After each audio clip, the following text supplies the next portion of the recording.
ಓಂ ಶಾಂತಿ. ಇಂದಿನ ತಾರೀಖಾಗಿದೆ 28/4/2025. ಪ್ರತಃ ಮುರಳಿ. ಓಂ ಶಾಂತಿ. ಬಾಬಾ ಇಂದಿನ ಮುರಳಿಯ ಹೆಡ್ಲೈನ್ಸಲ್ಲಿ ತಿಳಿಸ್ತಾ ಇದ್ದಾರೆ, ಮಧುರ ಮಕ್ಕಳೇ, ನಿಮ್ಮ ಪ್ರೀತಿಯು ವಿನಾಶಿ ಶರೀರಗಳೊಂದಿಗೆ ಇರಬಾರದು. ಒಬ್ಬ ವಿದೇಹಿ ತಂದೆಯನ್ನು ಪ್ರೀತಿ ಮಾಡಿ, ದೇಹವನ್ನು ನೋಡಿಯೂ ನೋಡದಂತಿರಿ. ಬಾಬಾ ತಿಳಿಸ್ತಾ ಇದ್ದಾರೆ, ನಿಮ್ಮ ಪ್ರೀತಿಯು ವಿನಾಶಿ ಶರೀರಗಳೊಂದಿಗೆ ಇರಬಾರದು. ನಾನು ಆತ್ಮ ಅವಿನಾಶಿಯಾಗಿದ್ದೀನಿ, ದೇಹ ವಿನಾಶಿಯಾಗಿದೆ. ಒಬ್ಬ ವಿದೇಹಿ ತಂದೆಯನ್ನು ಪ್ರೀತಿ ಮಾಡಿ.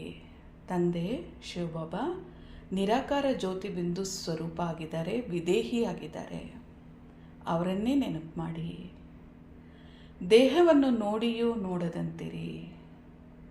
ಯಾರನ್ನೇ ನೋಡಿದ್ರೂ ಸಹ ನಾನು ಆತ್ಮ, ಅವರು ಆತ್ಮ, ಆ ಸ್ಮೃತಿಯಲ್ಲಿ ಇರಿ. ಸ್ವಧರ್ಮದಲ್ಲೂ ಇರಿ. ನನ್ನ ಆತ್ಮ, ನನ್ನ ಸ್ವಧರ್ಮ ಶಾಂತಿಯಾಗಿದೆ. ಅದೇ ರೀತಿ ಯಾರನ್ನೇ ನೋಡಿದ್ರೂ ಸಹ ಅವರೂ ಸಹ ಆತ್ಮ ಅನ್ನೋ ಸ್ಮೃತಿಯಲ್ಲಿರಿ. ಇಂದಿನ ಪ್ರಶ್ನೆ ಮುರಳಿಯಿಂದ, ಬುದ್ಧಿಯನ್ನು ಸ್ವಚ್ಛ ಮಾಡಿಕೊಳ್ಳುವ ಪುರುಷಾರ್ಥವು ಏನಾಗಿದೆ? ಸ್ವಚ್ಛ ಬುದ್ಧಿಯವರ ಚಿಹ್ನೆಗಳೇನು?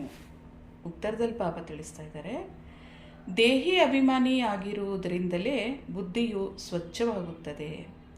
ಇಂತಹ ದೇಹಿ ಅಭಿಮಾನಿ ಮಕ್ಕಳು ತಮ್ಮನ್ನು ಆತ್ಮವೆಂದು ತಿಳಿದು ಒಬ್ಬ ತಂದೆಯನ್ನು ಪ್ರೀತಿ ಮಾಡುತ್ತಾರೆ.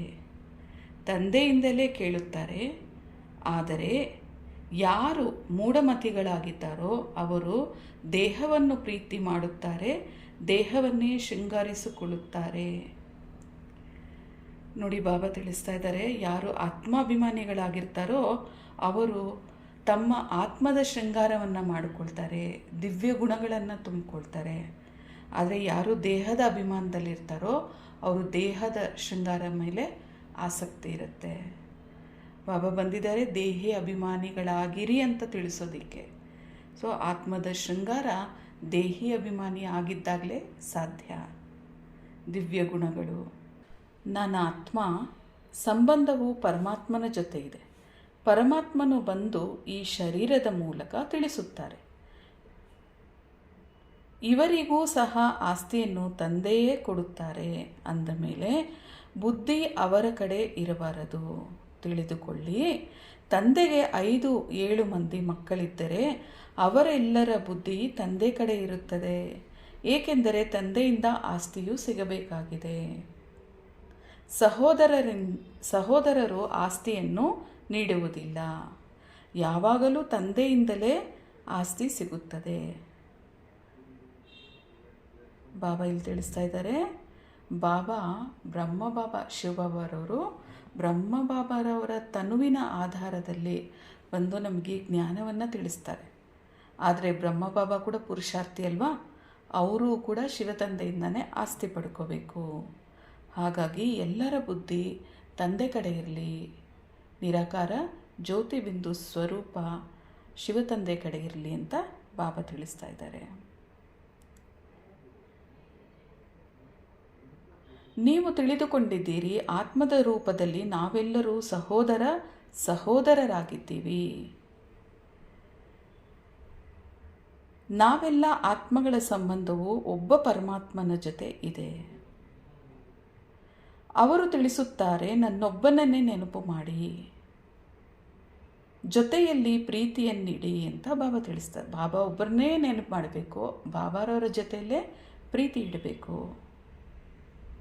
ರಚನೆಯ ಜೊತೆ ಇಟ್ಟುಕೊಳ್ಳಬೇಡಿ. ಬಾಬಾ ಪದೇ ಪದೇ ತಿಳಿಸ್ತಾ ಇದ್ದಾರೆ, ಶಿವಬಾಬಾನನ್ನೇ ನೆನಪು ಮಾಡಿ.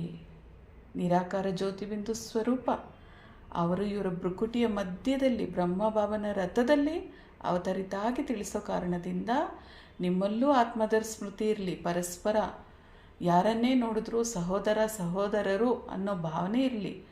ಮತ್ತು ಬ್ರಹ್ಮಬಾಬನ ತನುವಿನ ಆಧಾರ ತಗೊಂಡಿದ್ದಾರೆ ಶಿವಬಾಬಾ. ಭ್ರುಕುಟಿಯ ಮಧ್ಯದಲ್ಲಿ ಉಳಿತಾ ಇರುವಂಥ ನಕ್ಷತ್ರ ಶಿವಬಾಬಾ ಅನ್ನೋ ಆ ಸ್ಮೃತಿ ಇದ್ದು ಏಕಾಗ್ರತೆಯ ಶಕ್ತಿ ನಿಮಗೆ ಅಲ್ಲಿರಲಿ ಅಂತಾರೆ. ಪಾಯಿಂಟ್ ಆಫ್ ಲೈಟಲ್ಲಿ ರಥವನ್ನು ನೋಡಬೇಡಿ, ಅವರು ಕೂಡ ಪುರುಷಾರ್ಥಿ.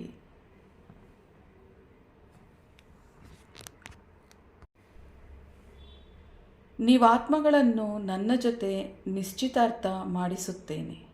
ದೇಹದಾರಿಯೊಂದಿಗೆ ನಿಶ್ಚಿತಾರ್ಥವಲ್ಲ. ಮತ್ತೆಲ್ಲ ಸಂಬಂಧಗಳು ದೇಹದ ಸಂಬಂಧಗಳಾಗಿವೆ. ಈ ಸಮಯದಲ್ಲಿ ನೀವು ದೇಹಿ ಅಭಿಮಾನಿ ಆಗಿರಬೇಕು. ನಾವು ಆತ್ಮಗಳು ತಂದೆಯಿಂದ ಕೇಳುತ್ತೀವಿ. ಬುದ್ಧಿಯು ತಂದೆಯ ಕಡೆ ಹೋಗಬೇಕು. ತಂದೆಯು ಇವರ ಅಂದರೆ ಬ್ರಹ್ಮ ಆತ್ಮನ ಪಕ್ಕದಲ್ಲಿ ಕುಳಿತು ನಮಗೆ ಜ್ಞಾನವನ್ನು ತಿಳಿಸುತ್ತಾರೆ. ಅವರು ಶರೀರವನ್ನು ಆಧಾರವಾಗಿ ತೆಗೆದುಕೊಂಡಿದ್ದಾರೆ. ನೋಡಿ, ಬಾಬಾ ತಿಳಿಸ್ತಾ ಇದ್ದಾರೆ, ನಿಮ್ಮಲ್ಲಿ ನಿಶ್ಚಯ ಇರಬೇಕು, ನಾನು ಆತ್ಮ ಪರಮಾತ್ಮನ ಸಂತಾನ ಆಗಿದ್ದೀನಿ ಅನ್ನೋ ಈ ನಿಶ್ಚಿತಾರ್ಥ ಮಾಡಕ್ಕೆ ಬಂದಿದ್ದೀನಿ ಅಂತಾರೆ ಬಾಬಾ. ಮತ್ತು ಈ ದೇಹದ ಸಂಬಂಧಗಳಲ್ಲ, ಇದು ಆತ್ಮದ ಸಂಬಂಧ ಅಂತಾರೆ ಬಾಬಾ. ಮತ್ತು ನಮ್ಮ ಬುದ್ಧಿಯಲ್ಲಿ ಸದಾಕಾಲ ಇರಬೇಕು, ಶಿವತಂದೆ ಬಂದು ಬ್ರಹ್ಮತನುವಿನ ಆಧಾರದಲ್ಲಿ ಭ್ರುಕುಟಿಯ ಪಕ್ಕದಲ್ಲಿ ಭ್ರುಕುಟಿಯ ಮಧ್ಯ ಅವರ ಪಕ್ಕದಲ್ಲಿ ಸ್ಥಿತಾಗಿ ಜ್ಞಾನವನ್ನು ತಿಳಿಸ್ತಾ ಇದ್ದಾರೆ. ಬಾಬಾ ಆತ್ಮಾಭಿಮಾನಿಯಾಗಿರೋಕ್ಕೆ ಇವತ್ತಿನ ಮುರಳಿಯಲ್ಲಿ ಪದೇ ಪದೇ ಡೈರೆಕ್ಷನನ್ನು ನೀಡಿದ್ದಾರೆ. ಆತ್ಮವು ಪಾತ್ರವನ್ನು ಅಭಿನಯಿಸುವುದಕ್ಕಾಗಿ ತನ್ನನ್ನು ಶರೀರವೆಂಬ ಮನೆಯಲ್ಲಿ ಬಂಧಿಸಿಕೊಳ್ಳುತ್ತದೆ. ಇರುವುದು ಸ್ವತಂತ್ರವಾಗಿಯೇ, ಆದರೆ ಇದರಲ್ಲಿ ಪ್ರವೇಶ ಮಾಡಿ ತನ್ನನ್ನು ಈ ಮನೆಯಲ್ಲಿ ಬಂಧಿಸಿಕೊಳ್ಳುತ್ತದೆ ಪಾತ್ರವನ್ನು ಅಭಿನಯಿಸುವುದಕ್ಕಾಗಿ. ಆತ್ಮವೇ ಒಂದು ಶರೀರವನ್ನು ಬಿಟ್ಟು ಇನ್ನೊಂದು ತೆಗೆದುಕೊಳ್ಳುತ್ತದೆ, ಪಾತ್ರವನ್ನು ಅಭಿನಯಿಸುತ್ತದೆ. ಈ ಸಮಯದಲ್ಲಿ ಯಾರೆಷ್ಟು ದೇಹಿ ಅಭಿಮಾನಿಗಳಾಗಿರುತ್ತಾರೋ ಅಷ್ಟು ಶ್ರೇಷ್ಠ ಪದವಿಯನ್ನು ಪಡೆಯುತ್ತಾರೆ. ನೋಡಿ, ಬಾಬಾ ತಿಳಿಸ್ತಾ ಇದ್ದಾರೆ, ಆತ್ಮ ಶರೀರದಲ್ಲಿ ತನ್ನನ್ನು ತಾನು ಬಂಧಿಸ್ಕೊಳ್ಳುತ್ತೆ. ಯಾಕಂದರೆ ಪಾತ್ರವನ್ನು ಅಭಿನಯ ಮಾಡಬೇಕು.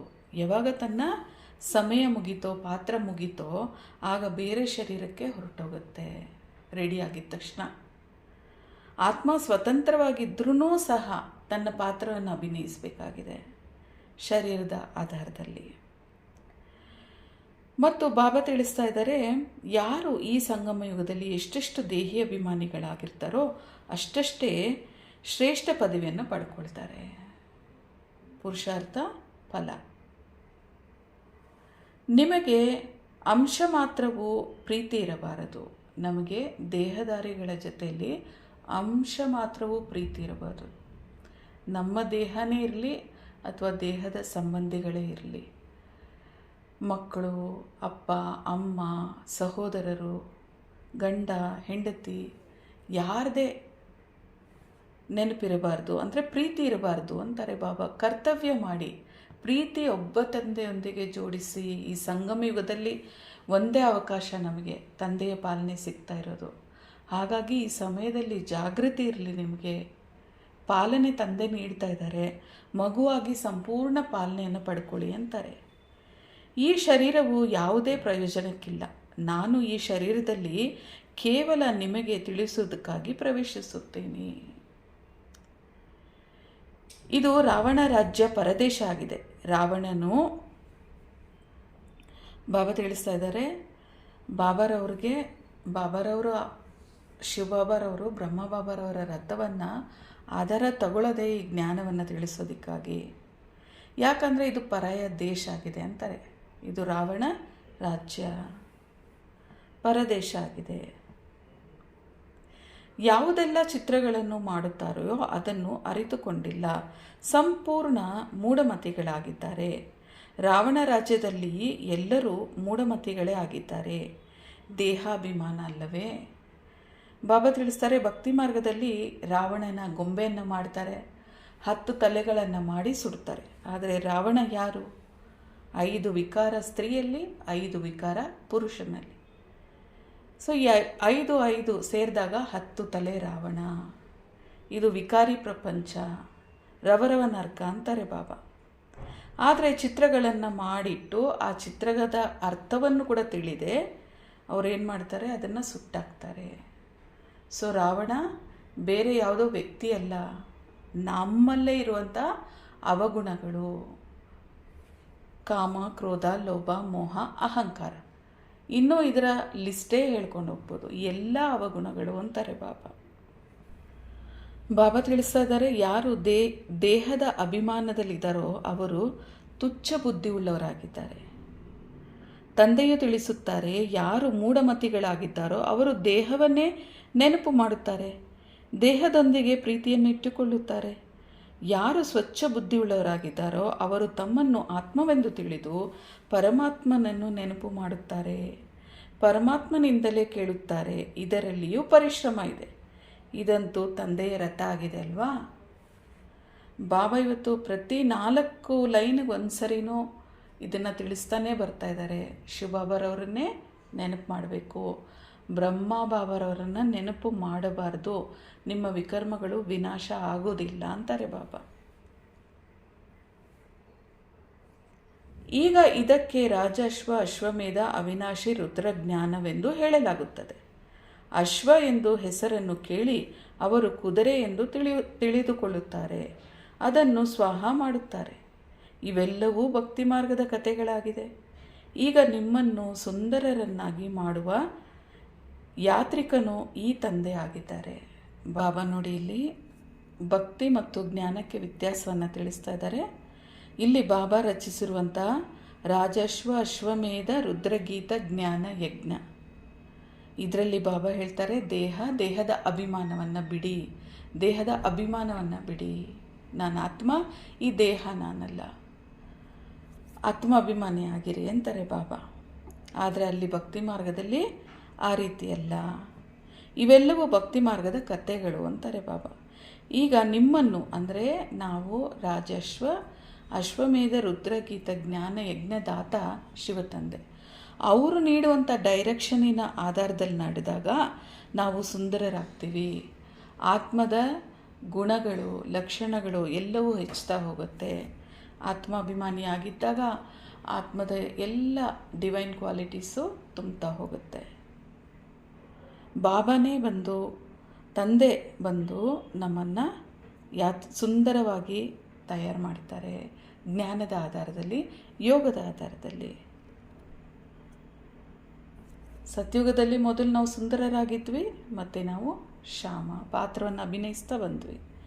ಆತ್ಮಗಳು ಮೊದಲಲ್ಲಿ ಬಂದಾಗ ಸತೋಪ್ರಧಾನರಾಗಿರುತ್ತಾರೆ, ನಂತರ ಸತೋ ರಜೋ ತಮೋದಲ್ಲಿ ಬರುತ್ತಾರೆ.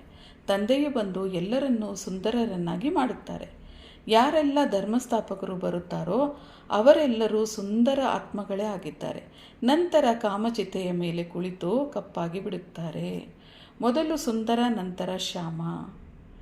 ಇವರೇ ನಂಬರ್ 1ನಲ್ಲಿ ಮೊದಲಿಗೆ ಬರುತ್ತಾರೆ. ಆದ್ದರಿಂದ ಎಲ್ಲರಿಗಿಂತ ಹೆಚ್ಚು ಸುಂದರರಾಗಿರುತ್ತಾರೆ. ಬಾಬಾ ತಿಳಿಸ್ತಾ ಇದ್ದಾರೆ ನೋಡಿ, ಮೊದಲಿಗೆ ಆತ್ಮ ಸತೋಪ್ರಧಾನ ಆಗಿರುತ್ತೆ, ನಂತರ ಸತೋ ರಜೋದಲ್ಲಿ ತಮ್ಮ ಪಾತ್ರವನ್ನು ಅಭಿನಯಿಸ್ತಾ ಶಕ್ತಿಯನ್ನು ಕಳ್ಕೊಳ್ತಾ ಬರುತ್ತೆ. ತಂದೆನೇ ಬಂದು ಎಲ್ಲರನ್ನೂ ಸುಂದರ ಮಾಡಬೇಕು. ಈ ಸಂಗಮ ಯುಗದಲ್ಲಿ ಮುಕ್ತಿ, ಜೀವನ್ಮುಕ್ತಿ, ಆಸ್ತಿಯನ್ನು ಕೊಡೋಕ್ಕೆ ಬಾಬಾ ಬಂದಿದ್ದಾರೆ. ಯಾರೆಲ್ಲ ಧರ್ಮಸ್ಥಾಪಕರು ತಮ್ಮ ಪಾತ್ರವನ್ನು ಅಭಿನಯ ಮಾಡೋಕ್ಕೆ ಬರ್ತಾರೋ ಪರಂಧಾಮದಿಂದ ಸತೋಪ್ರಧಾನವಾಗಿ ಆತ್ಮ ಇಳಿಯುತ್ತೆ. ಆದರೆ ಇಲ್ಲಿ ಬಂದು ಪಾತ್ರವನ್ನು ಅಭಿನಯಿಸ್ತಾ ಕಾಮಚಿತದ ಮೇಲೆ ಕುಳಿತು ಕಪ್ಪಾಗುತ್ತಾರೆ. ಮೊದಲು ಸುಂದರರಾಗುವುದು ಅಂದರೆ ಬ್ರಹ್ಮ ಬಾಬಾರವರು ಅಂತ ಬಾಬಾ ತಿಳಿಸ್ತಾ ಇದ್ದಾರೆ. ಅವರೇ ನಂಬರ್ 1 ಆಗಿದ್ದಾರೆ. ಮೊದಲ ಶ್ರೀಕೃಷ್ಣ ಅವರೇ ಆಗ್ತಾರಲ್ವ, ಅವರೇ ಸುಂದರರಾಗುತ್ತಾರೆ. ಅವರೇ ಶ್ಯಾಮ, ಅವರೇ ಸುಂದರ.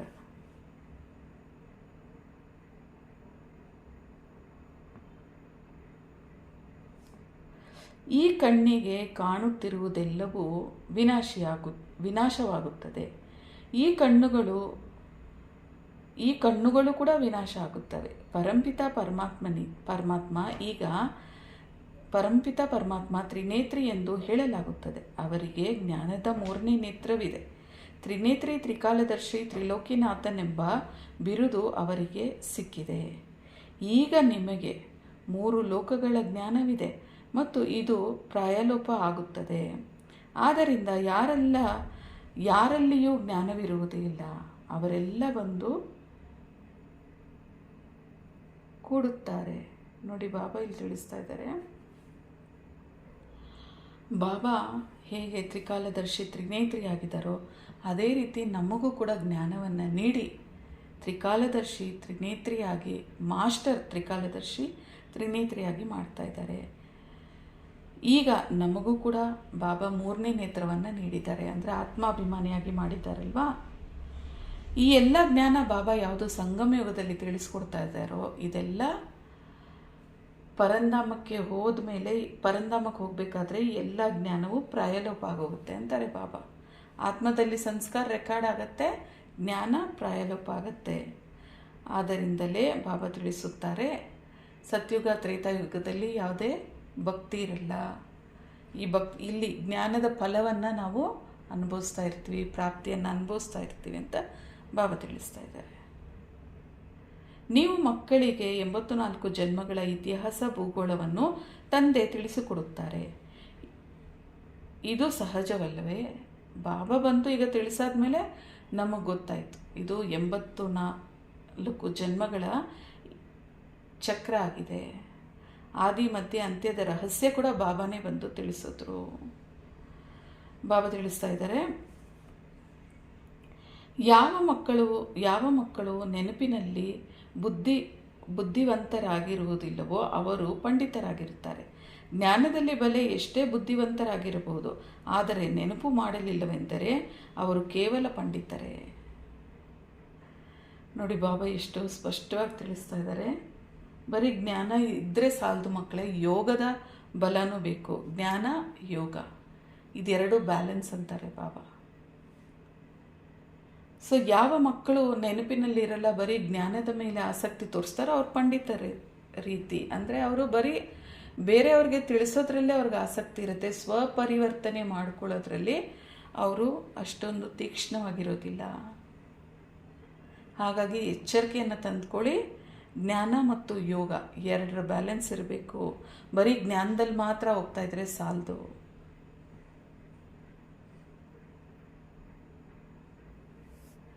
ಬಾಬಾ ತಿಳಿಸ್ತಾರೆ, ಯಾರು ದೇಹಾಭಿಮಾನಿಗಳಾಗಿರ್ತಾರೋ ಅವರಿಗೆ ಯೋಗ ಮಾಡೋದಕ್ಕೆ ಸಾಧ್ಯ ಆಗೋದಿಲ್ಲ. ಯಾಕಂದರೆ ಅವರು ದೇಹದ ಅಭಿಮಾನದಲ್ಲಿದ್ದಾರೆ. ಸಂಕಲ್ಪಗಳು ನಾನಾ ರೀತಿ ನಡೀತಾ ಇರುತ್ತೆ. ಅಶುದ್ಧ ಸಂಕಲ್ಪಗಳು ಬರುವುದಿಲ್ಲ. ನೆನಪಿನಲ್ಲಿ ಕಚ್ಚಾ ಇದ್ದರೆ ಬಿರುಗಾಳಿಗಳು ಬರುತ್ತೆ. ಅಶುದ್ಧ ಸಂಕಲ್ಪಗಳು ಯಾವಾಗ ಬರುತ್ತದೆ? ತಂದೆ ನೆನಪಿನಲ್ಲಿ ನಾವು ಇನ್ನೂ ತಂದೆ ನೆನಪನ್ನು ಸರಿಯಾಗಿ ಮಾಡ್ತಾ ಇಲ್ಲ ಅಂದರೆ ಖಂಡಿತವಾಗ್ಲೂ ಈ ರೀತಿಯಾದಂಥ ಪ್ರಾಬ್ಲಮ್ಸ್ ಬರುತ್ತೆ ಅಂತಾರೆ ಬಾಬಾ. ಸೊ ಎಚ್ಚರಿಕೆ ಇರಬೇಕು. ನಾವು ದೇಹಿ ಅಭಿಮಾನಿ ಆಗಿದ್ದೀವ, ಸಂಪೂರ್ಣ ಸ್ಟೇಜಲ್ಲಿ ಕೂತ್ಕೊಳ್ಳಿ. ಆಗ ಯಾವುದೇ ರೀತಿಯಾದಂಥ ಅಶುದ್ಧ ಸಂಕಲ್ಪಗಳು ಬರಲ್ಲ. ಯೋಗದಿಂದ ಕರ್ಮೇಂದ್ರಿಯಗಳು ವಶದಲ್ಲಿ ಬರುತ್ತದೆ.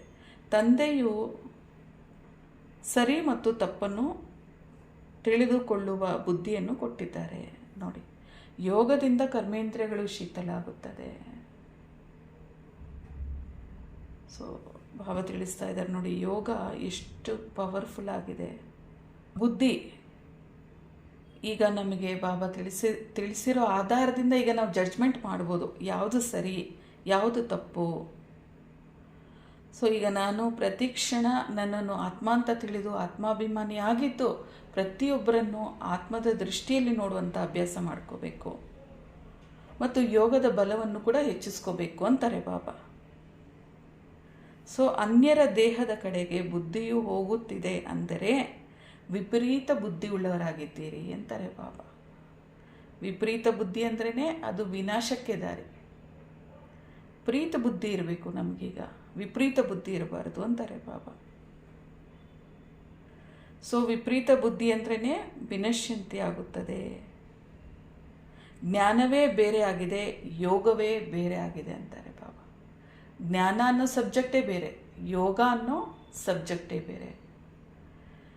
ಸೊ ಕೆಲವೊಬ್ರು ಏನಂತಾರೆ, ನಾವು ಮನನ ಚಿಂತನೆ ಮಾಡ್ತಾ ಇದ್ರೆ ತಂದೆ ಕಡೆನೇ ಬುದ್ಧಿ ಇರುತ್ತಲ್ವಾ, ಹಾಗಾದರೆ ಅದು ಯೋಗ ಆಗಲ್ವಾ ಅಂತ ಬಾಬಾ ಇವತ್ತು ತಿಳಿಸ್ತಾ ಇದ್ದಾರೆ ನೋಡಿ. ಯೋಗ ಅಂದ್ರೇ ಬೇರೆ, ಜ್ಞಾನ ಅಂದ್ರೇ ಬೇರೆ, ಮನನ ಚಿಂತನೆ ಬೇರೆ, ಆತ್ಮದ ಸ್ವರೂಪದಲ್ಲಿ ಸ್ಥಿತಾಗಿ ಪರಮಾತ್ಮನನ್ನು ನೆನಪು ಮಾಡುವಂತಹ ಯೋಗದ ವಿಧಿನೇ ಬೇರೆ. ಯೋಗದಿಂದ ಆರೋಗ್ಯವು, ಜ್ಞಾನದಿಂದ ಭಾಗ್ಯವು ಸಿಗುತ್ತದೆ. ಯೋಗದಿಂದ ಆರೋಗ್ಯ ಹೆಲ್ತ್, ಜ್ಞಾನದಿಂದ ಭಾಗ್ಯ ವೆಲ್ತ್. ಯೋಗದಿಂದ ಶರೀರದ ಆಯುಸ್ಸು ಹೆಚ್ಚಾಗುತ್ತದೆ. ಆತ್ಮದ ಗಾತ್ರವು ಚಿಕ್ಕದು ದೊಡ್ಡದಾಗುವುದಿಲ್ಲ. ನನ್ನ ಶರೀರದ ಆಯುಸ್ಸು ಹೆಚ್ಚಾಗುತ್ತದೆ ಎಂದು ಆತ್ಮವು ಹೇಳುತ್ತದೆ. ಈಗ ಆಯುಸ್ಸು ಬಹಳ ಕಡಿಮೆಯಾಗಿದೆ. ಅಂದರೆ ಸತ್ಯುಗದಿಂದ ಶರೀರದ ಆಯುಸ್ಸು ಅರ್ಧಕಲ್ಪಕ್ಕಾಗಿ ಬಹಳ ದೀರ್ಘವಾಗಿರುತ್ತದೆ. ನಾವು ತಮೋಪ್ರಧಾನದಿಂದ ಸತೋಪ್ರಧಾನರಾಗುತ್ತೀವಿ. ಆತ್ಮವು ಪವಿತ್ರವಾಗುತ್ತಿದೆ. ನೋಡಿ, ಬಾಬಾ ತಿಳಿಸ್ತಾ ಇದ್ದಾರೆ, ಸತ್ಯುಗ, ತ್ರೇತಾಯುಗ, ದ್ವಾಪರಯುಗ, ಕಲಿಯುಗ ಅದೇ ಅರ್ಧಕಲ್ಪ. ಸತ್ಯುಗ, ತ್ರೇತಾಯುಗ ಆದರೆ ಜನ್ಮಗಳು 21 ಜನ್ಮ. ಅದೇ ದ್ವಾಪರ ಕಲಿಯುಗದಲ್ಲಿ 63 ಜನ್ಮಗಳನ್ನು ಪಡ್ಕೊಳ್ತೀವಿ. ಹಾಗಾದರೆ ಆತ್ಮ ಸತೋಪ್ರಧಾನದಿಂದ ತಮೋಪ್ರಧಾನಕ್ಕೆ ಬರುತ್ತೆ. ಈಗ ಈ ಸಂಗಮ ಯುಗದಲ್ಲಿ ಆತ್ಮ ಪವಿತ್ರವಾಗ್ತಾ ಇದೆ ಅಂತ ಬಾಬಾ ತಿಳಿಸ್ತಾ ಇದ್ದಾರೆ. ಆತ್ಮ ಅಂತೂ ಅದೇ ರೀತಿಯಲ್ಲೇ ಇರುತ್ತೆ. ಆತ್ಮದ ಸೈಜ್ ಏನು ಚಿಕ್ಕದು ದೊಡ್ಡದು ಆಗೋದಿಲ್ಲ. ಆದರೆ ಶರೀರದ ಆಯುಸ್ಸಲ್ಲಿ ವ್ಯತ್ಯಾಸ ಬರುತ್ತೆ ಅಂತ ಬಾಬಾ ತಿಳಿಸ್ತಾ ಇದ್ದಾರೆ. ಯಾತ್ರೆಯ ಚಾರ್ಟನ್ನು ಬಹಳ ಆಸಕ್ತಿಯಿಂದ ಇಟ್ಕೋಬೇಕು. ತಮ್ಮನ್ನು ನೋಡಿಕೊಳ್ಳಬೇಕು. ನಾವು ತಂದೆಯನ್ನು ನೆನಪು ಮಾಡುತ್ತೀವಾ ಅಥವಾ ಮತ್ಯಾವುದೇ ಮಿತ್ರ ಸಂಬಂಧಿಗಳ ಕಡೆ ಬುದ್ಧಿಯೋಗವೂ ಇದೆಯಾ? ಇಡೀ ದಿನದಲ್ಲಿ ಯಾರ ನೆನಪಿರುತ್ತದೆ ಅಥವಾ ಯಾರ ಜೊತೆ ಪ್ರೀತಿ ಇದೆ? ಎಷ್ಟು ಸಮಯವನ್ನು ವ್ಯರ್ಥ ಮಾಡಿದೆನೋ? ಹೀಗೆ ನಿಮ್ಮ ಚಾರ್ಟನ್ನು ಇಡಬೇಕು. ಆದರೆ ಕೆಲವರೇ ನಿಯಮವನ್ನು ಪಾಲನೆ ಮಾಡುತ್ತಾರೆ. ಕೆಲವರೇ ವಿರಳ ಮಕ್ಕಳು ಮಾತ್ರ ಕಂಪ್ಲೀಟಾಗಿ ಬಾಬಾರವರಿಗೆ ಚಾರ್ಟನ್ನು ಒಪ್ಪಿಸ್ತಾರೆ. ಇನ್ನೇ ಬೇಕಾದಷ್ಟು ಮಕ್ಕಳು ನಂಬರ್ ವಾರ್ ಲಿಸ್ಟಲ್ಲೇ ಇದ್ದಾರೆ. ಬಾಬಾರವ್ರಿಗೆ ಚಾರ್ಟನ್ನು ಒಪ್ಸೋದಿಲ್ಲ, ತಾವು ಕೂಡ ಚಾರ್ಟನ್ನು ಇಟ್ಕೊಳ್ಳಲ್ಲ ಅಂತ ಇದ್ದಾರೆ ಬಾಬಾ. ಇದು ಕೇವಲ ವಿರಳ ಮಕ್ಕಳು ಮಾತ್ರ ಇದರಲ್ಲಿ ಪ್ರಾಪರಾಗಿ ಫಾಲೋ ಮಾಡ್ತಾರೆ ಅಂತ. ಮೊದಲು ತಂದೆಯ ಜೊತೆ ಪ್ರೀತಿ ಬುದ್ಧಿ ಇರಬೇಕು. ಯಾರ ಶರೀರದ ಜೊತೆ ಆದರೂ ಪ್ರೀತಿ ಇದ್ದರೆ ಕೆಳಗೆ ಬೀಳುತ್ತೀರಿ. ಬಾಬಾ ಹೇಳ್ತಾರಲ್ಲ, ಈ ಸಂಗಮ ಯುಗದಲ್ಲಿ ಮಾತ್ರ ಬಾಬಾರವರ ಪ್ರೀತಿ ಸಿಕ್ಕಿದೆ ಅಂದಮೇಲೆ ಆ ಜಾಗೃತಿ ನಮ್ಮಲ್ಲಿರಬೇಕು. ಇಲ್ಲೂ ಕೂಡ ಬಂದು ದೇಹಾಭಿಮಾನದಲ್ಲಿ ಬರಬೇಡಿ, ಸಿಕ್ಕಾಕೊಳ್ತೀರಾ, ಬಿದ್ದೋಗ್ತೀರಾ ಮಕ್ಕಳೇ ಅಂತ ಬಾಬಾ ತಿಳಿಸ್ತಾರೆ. ಬಿದ್ದೋದ್ವಿ ಅಂದ್ರೇ ಫೇಲ್ ಆದ್ವಿ, ಅನುತೀರ್ಣರಾಗಿ ಬಿಡುತ್ತಾರೆ. ಚಂದ್ರವಂಶದಲ್ಲಿ ಹೊರಟು ಹೋಗುತ್ತಾರೆ. ಸತ್ಯುಗಿ ಸೂರ್ಯವಂಶಿ ರಾಜಧಾನಿ ಸ್ವರ್ಗವೆಂದು ಕರೆಯಲಾಗುತ್ತದೆ.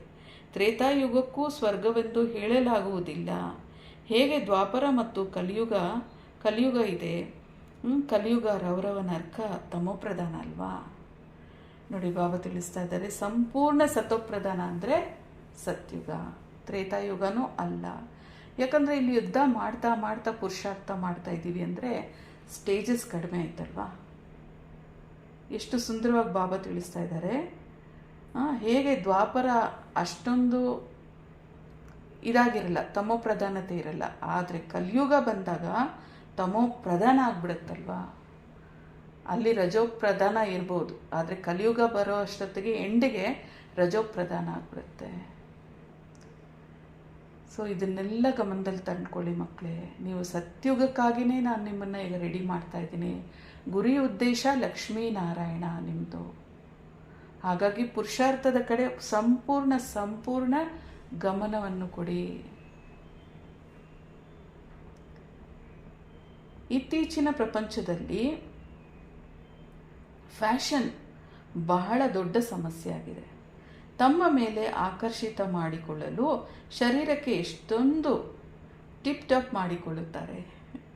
ಈಗ ತಂದೆಗೆ ತಿಳಿಸುತ್ತಾರೆ, ಮಕ್ಕಳು ಯಾರದೇ ನಾಮರೂಪದಲ್ಲಿ ಸಿಕ್ಕಿ ಹಾಕಿಕೊಳ್ಳಬೇಡಿ. ಲಕ್ಷ್ಮೀನಾರಾಯಣರ ಉಡುಪನ್ನು ನೋಡಿ, ಎಷ್ಟು ಘನತೆಯಿಂದ ಕೂಡಿದೆ. ಸತ್ಯುಗವು ಶಿವಾಲಯ, ಇದಕ್ಕೆ ವೈಶಾಲಯ ಎಂದು ಹೇಳಲಾಗುತ್ತದೆ. ಈ ದೇವತೆಗಳ ಮುಂದೆ ನೋಡಿ, ಈ ದೇವತೆಗಳ ಡ್ರೆಸ್ನ ಮುಂದೆ ಇದೆಲ್ಲ ಹೇಗಿದೆ ಅಂತ ಬಾಬಾ ತಿಳಿಸ್ತಾ ಇದ್ದಾರೆ. ನೋಡಿ, ಇಲ್ಲಿ ಫ್ಯಾಷನ್ ಮಾಡ್ಕೊಳ್ತಾರೆ. ಯಾಕೆ? ಇವರ ಒಂದು ಸುಂದರತೆಯನ್ನು ನೋಡಿ ಬೇರೆಯವ್ರ ಆಕರ್ಷಣೆ ಆಗಬೇಕು. ತಮ್ಮನ್ನು ತಾವು ಟಿಪ್ ಟಾಪ್ ಆಗಿ ಮಾಡಿಕೊಳ್ಳುತ್ತಾರೆ. ಇದಾಗಿದೆ ರೌರವ ನರ್ಕದ ಸಂಸ್ಕಾರಗಳು. ಅದಕ್ಕೆ ಬಾಬಾ ತಿಳಿಸ್ತಾರೆ, ನೀವು ದೇಹಿ ಅಭಿಮಾನಿಯಾಗಿ ಮಕ್ಕಳೇ ಆತ್ಮಿಕ ಗುಣಗಳನ್ನು ಬೆಳೆಸ್ಕೊಳ್ಳಿ. ನಿಮ್ಮಲ್ಲಿ ದಿವ್ಯ ಗುಣಗಳನ್ನು ತಂದ್ಕೊಳ್ಳಿ. ಲಕ್ಷ್ಮೀನಾರಾಯಣರ ಉಡುಪನ್ನು ನೋಡಿ ಎಷ್ಟು ಸುಂದರವಾಗಿದೆ. ಆ ರೀತಿ ತಯಾರಾಗುವಂಥ ಆತ್ಮ ಅಂತಾರೆ ಬಾಬಾ. ಸತ್ಯುಗದಲ್ಲಂತೂ ನಿಯಮಪೂರ್ವಕವಾಗಿ ಚಲನೆ ಇರುತ್ತದೆ. ಡಿಸಿಪ್ಲಿನ್, ಆತ್ಮದಲ್ಲಿ ಡಿಸಿಪ್ಲಿನ್ ಇನ್ಬಿಲ್ಟ್ ಆಗಿರುತ್ತೆ. ಅದು ಈ ಕಲಿಯುಗದಲ್ಲಿಲ್ಲ. ಅಲ್ಲಿ ಸ್ವಾಭಾವಿಕ ಸೌಂದರ್ಯವಿರುತ್ತದೆ, ನ್ಯಾಚುರಲ್ ಬ್ಯೂಟಿ ಅಂತಾರೆ ಬಾಬಾ. ಅಲ್ಲಿ ಯಾವುದೇ ರೀತಿಯಾದಂಥ ಮೇಕಪ್ ಇಲ್ಲ, ಅಂಧಶ್ರದ್ಧೆಯ ಮಾತೂ ಇಲ್ಲ ಅಂತಾರೆ. ಅಲ್ಲಿ ಶರೀರ ಕಂಚನ ಕಾಯ ಆಗಿರುತ್ತೆ, ಸತೋಪ್ರಧಾನ ಸ್ಟೇಜಲ್ಲಿರುತ್ತೆ ಆತ್ಮ. ಇಲ್ಲಂತೂ ನೋಡಿದಾಗ ಅವರೊಂದಿಗೆ ಮನಸ್ಸಾಯಿತು ಅಂದರೆ ಬೇರೆ ಧರ್ಮದವರಾಗಿದ್ದರೂ ಸಹ ವಿವಾಹ ಮಾಡಿಕೊಳ್ಳುತ್ತಾರೆ. ಈಗ ನಿಮ್ಮದು ಈಶ್ವರೀಯ ಬುದ್ಧಿಯಾಗಿದೆ ನೋಡಿ. ಇಲ್ಲಿ ಶರೀರದ ಆಕರ್ಷಣೆ ಧರ್ಮವನ್ನು ಕೂಡ ಬಿಡಿಸ್ಬಿಡುತ್ತೆ. ಅಂದರೆ ಬಾಬಾ ಏನಂತಾರೆ ಅಂದರೆ ಆಕರ್ಷಣೆ ಅಷ್ಟೊಂದು ಕೆಟ್ಟದಾಗಿದೆ. ಧರ್ಮ ಅಂದ್ರೇ ಧಾರಣೆ ಅಂತಾರೆ ಬಾಬಾ. ಅಲ್ಲಿ ಆದಿ ಸನಾತನ ದೇವಿ ದೇವತಾ ಧರ್ಮ ಸತ್ಯುಗ ಮತ್ತು ತ್ರೇತಾಯುಗದಲ್ಲಿ. ಹಾಗಾಗಿ ಅವರಲ್ಲಿ ಧಾರಣೆ ಶಕ್ತಿ ಅಷ್ಟೊಂದು ಸ್ಟ್ರಾಂಗ್ ಆಗಿರುತ್ತೆ, ಸ್ವಧರ್ಮದಲ್ಲಿ ಸ್ಥಿತ ಆಗಿರ್ತಾರೆ ಅವರು. ಆದರೆ ಇಲ್ಲಿ ಕಲೆಗಳು ಕಮ್ಮಿ ಆಗಿರೋ ಕಾರಣ, ತಮೋಪ್ರಧಾನ ಆಗಿರೋ ಕಾರಣ ಮನುಷ್ಯರ ಒಂದು ನಡವಳಿಕೆ ಹೇಗಿದೆ ಅನ್ನೋದನ್ನು ಬಾಬಾ ತಿಳಿಸ್ತಾ ಇದ್ದಾರೆ. ಎಲ್ಲರೂ ಇಲ್ಲಿ ಕಲ್ಲು ಬುದ್ಧಿ ಉಳ್ಳವರೇ, ಪಾರಸ ಬುದ್ಧಿ ಉಳ್ಳವರಾಗಿ ತಂದೆಯ ವಿನಃ ಮತ್ಯಾರು ಮಾಡಲು ಸಾಧ್ಯವಿಲ್ಲ. ಡ್ರಾಮಾನುಸಾರ ತಂದೆ ಸಂಗಮಯುಗದಲ್ಲಿ ಬಂದ ಮೇಲೇ ಈ ಅತಿಯಾಗಿರುವಂಥ ತಮೋ ಪ್ರಧಾನತೆ ಪರಿವರ್ತನೆ ಆಗುತ್ತೆ ನೋಡಿ. ಬಾಬಾ ಜ್ಞಾನ ತಿಳಿಸ್ಬೇಕಾದ್ರೇ ನಮಗೆ ಸತ್ಯ ಅಸತ್ಯದ ಅರಿವು. ಪಾಂಡವರು ಮತ್ತು ಕೌರವರು ಒಂದೇ ಸಂಪ್ರದಾಯದವರಾಗಿದ್ದರು. ಬಾಕಿ ಯಾದವರು ಯುರೋಪ್ ನಿವಾಸಿಗಳಾಗಿದ್ದಾರೆ. ಯಾದವರು ಯುರೋಪ್ ನಿವಾಸಿಗಳೆಂದು ಗೀತೆಯಿಂದ ಯಾರೂ ತಿಳಿಸಿಕೊಟ್ಟಿಲ್ಲ. ಅವರಂತೂ ಯಾದವ ಸಂಪ್ರದಾಯದವರು ಸಹ ಇಲ್ಲಿಯವರೇ ಎಂದು ತಿಳಿಸುತ್ತಾರೆ. ತಂದೆಯು ತಿಳಿಸುತ್ತಾರೆ, ಯಾದವರು ಯುರೋಪಿಯನ್ ಆಗಿದ್ದಾರೆ. ಯಾರು ತಮ್ಮ ವಿನಾಶಕ್ಕಾಗಿ ಈ ಬಾಂಬ್ಸನ್ನೆಲ್ಲ ತಯಾರು ಮಾಡ್ತಾರೋ ಅವರೇ ಬಂದು ಯಾದವರಾಗಿದ್ದಾರೆ ಅಂತ ಬಾಬಾ ತಿಳಿಸ್ತಾ ಇದ್ದಾರೆ. ಪಾಂಡವರು ಮತ್ತು ಕೌರವರು ಅಂದರೆ ಪಾಂಡವರು ತಂದೆಯನ್ನು ತಿಳ್ಕೊಂಡಿರುವಂಥವರು, ಕೌರವರು ಅಂದರೆ ಭಕ್ತಿ ಮಾರ್ಗದಲ್ಲಿ ಭಕ್ತಿ ಮಾಡುವಂಥವರು, ಧರ್ಮಗಳನ್ನು ಫಾಲೋ ಮಾಡುವಂಥವ್ರು. ಆದರೆ ನಾವು ಸಂಗಮಯುಗಿ ಬ್ರಾಹ್ಮಣರು, ಪಾಂಡವರು. ಬೇರೆ ಅನ್ಯ ಆತ್ಮಗಳು ಅವರು ಕೌರವರು ಅಂತ ಬಾಬಾ ತಿಳಿಸ್ತಾರೆ. ಬಾಬಾ ಹೇಳ್ತಾರೆ ಪ್ಯಾರಡೈಸ್ ಎಂದು ಹೇಳಲಾಗುತ್ತೆ. ಕ್ರಿಶ್ಚಿಯನ್ಸ್ ತಿಳಿಸ್ತಾರಲ್ವಾ, ಪ್ಯಾರಡೈಸ್ ಹೆವೆನ್ ಎಂದು ಹೇಳಲಾಗುತ್ತದೆ. ಅಲ್ಲಿ ಗಾಡೇಜಸ್ ಇರುತ್ತಾರೆಂದು ತಿಳಿಸುತ್ತಾರೆ. ಆದ್ದರಿಂದ ಅವರು ಚಿತ್ರಗಳನ್ನು ಸಹ ಬಹಳ ಖರೀದಿಸುತ್ತಾರೆ.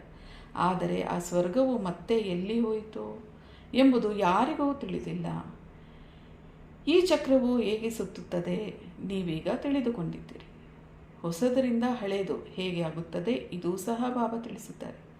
ದೇಹಿ ಅಭಿಮಾನಿಗಳಾಗುವುದರಲ್ಲಿಯೇ ಪರಿಶ್ರಮವಿದೆ ನೋಡಿ. ಬಾಬಾ ತಿಳಿಸ್ತಾ ಇದ್ದಾರೆ ಹೆವೆನ್ ಅಥವಾ ಪ್ಯಾರಡೈಸ್, ಈ ಮಾತು ಕೂಡ ಕ್ರಿಶ್ಚಿಯಾನಿಟಿಯಲ್ಲಿದೆ.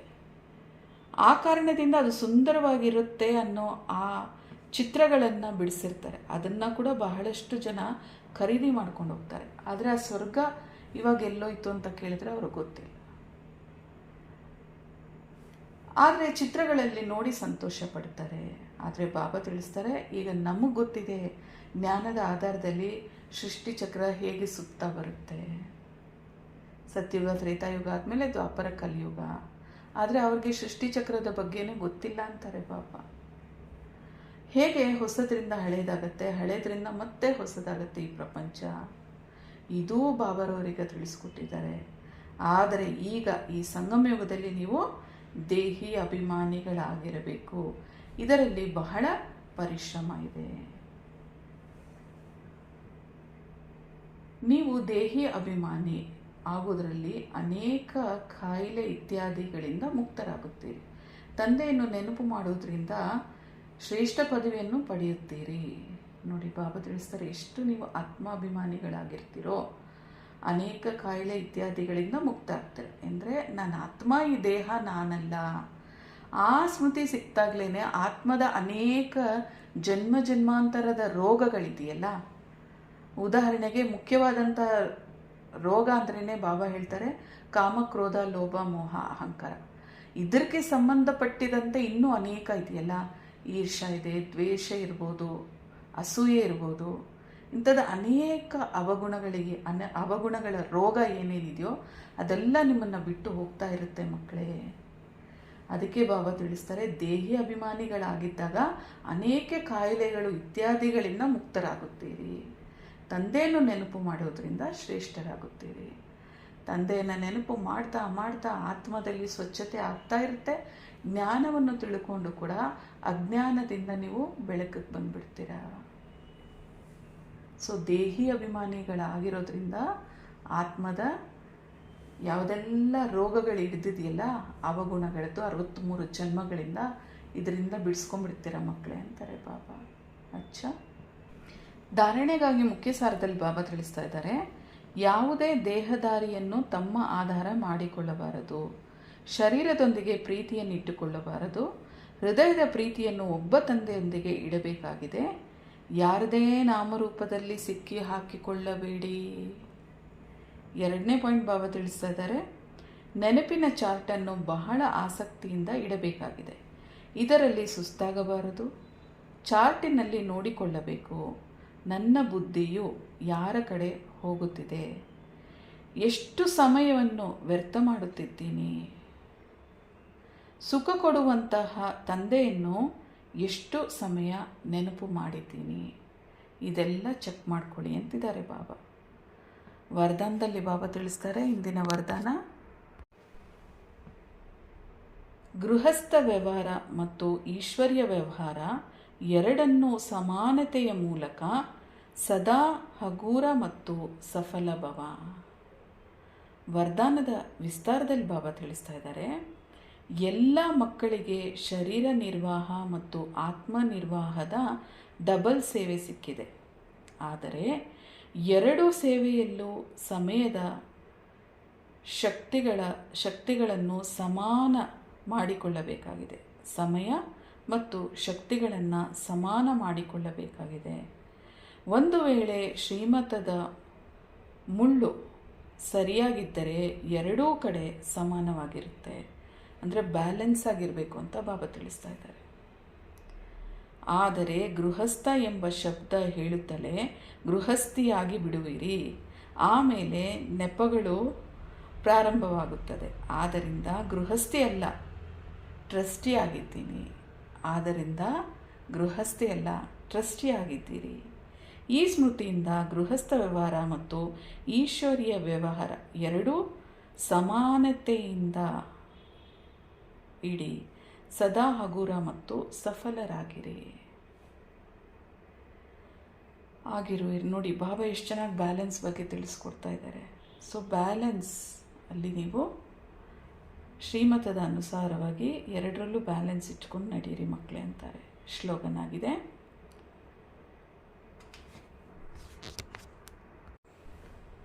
ಶ್ಲೋಗನ್ ಬಾಬಾ ತಿಳಿಸ್ತಾ ಇದ್ದಾರೆ, ಫಸ್ಟ್ ಡಿವಿಷನಲ್ಲಿ ಬರಬೇಕಾದ್ರೆ ಕರ್ಮೇಂದ್ರಿಯ ಜೀತ್ ಮಾಯಾ ಜೀತ್ ಆಗಿ. ಫಸ್ಟು ಡಿವಿಷನ್ ಬರಬೇಕು ಅಂದರೆ ಕರ್ಮೇಂದ್ರಿಯ ಜೀತ್ ಆಗಬೇಕು ಮತ್ತು ಮಾಯಾ ಜೀತ್ ಕೂಡ ಆಗಬೇಕು.